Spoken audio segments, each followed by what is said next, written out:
New ইয়র্কে আছেন আমার সহকর্মী মাহফুজ মিশু। মিশু, নিশ্চয়ই আমাকে শুনতে পাচ্ছেন। জাতিসংঘে প্রধান উপদেষ্টার ভাষণের বাইরে দুটো বিষয় বেশ আলোচিত। প্রথম হচ্ছে ট্রাম্পের সাথে ডক্টর ইউনূসের যে ছবি এতটা দেরিতে কেন প্রকাশ হলো, এবং আরও একটি বিষয় জানতে চাই, নেতানিয়াহুর ভাষণের সময় বাংলাদেশের অবস্থান কী ছিল? যেহেতু আপনি পুরো ইভেন্টটি কভার করছেন, একটু জানাবেন আমাদের।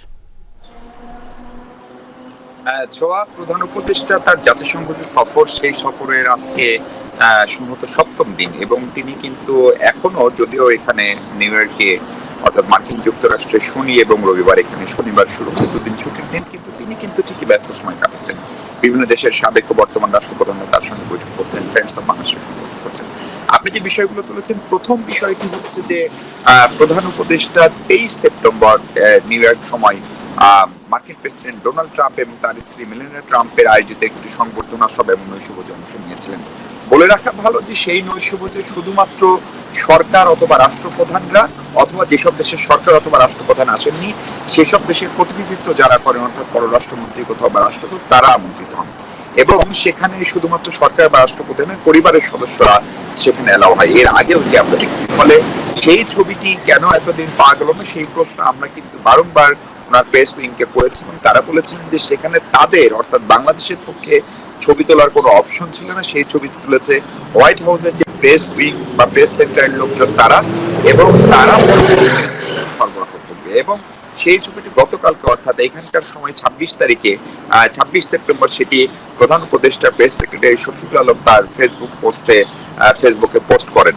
তারপর থেকে এটি নিয়ে নানান প্রশ্ন। এটার প্রধানতম কারণ হচ্ছে আসলে ছবিটির নিয়ন্ত্রণ বা ছবিটি নেওয়া কিভাবে আসবে, সেটি বাংলাদেশের হাতে ছিল না। প্রেস উইং এর যেমনটি দাবি, তারা ছবিটি পাওয়া মাত্রই সেটি পাবলিক করেছেন। এটি হচ্ছে এটির ব্যাখ্যা।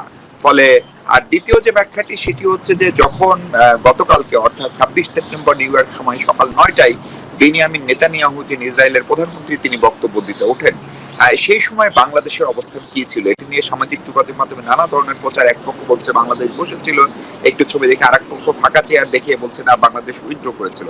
দুটোর আসলে কোনোটাই সত্যি না। বাংলাদেশ এ ধরনের ক্ষেত্রে, ধরেন বেনিয়ামিন নেতানিয়াহু বক্তব্য রাখলে যে ধরনের একটি ওয়াকআউটের ঘটনা ঘটবে, সেটি খুবই জানা কথা, কারণ এটি এর আগের বারও ঘটেছে, এবার হয়তো মাত্রাটি বেশি। বাংলাদেশের প্রধান উপদেষ্টা সেই সময় ভুটানের প্রধানমন্ত্রীর সঙ্গে দ্বিপাক্ষিক বৈঠক করছিলেন, এবং বেনিয়ামিন নেতানিয়াহু এমনকি চীনের প্রধানমন্ত্রীর বক্তব্যের পরে বাংলাদেশ প্রতিনিধি দল নিতে প্রবেশ করেছিলেন। ফলে ওই সময় বাংলাদেশ আসলে অধিবেশন উপস্থিতি ছিল না।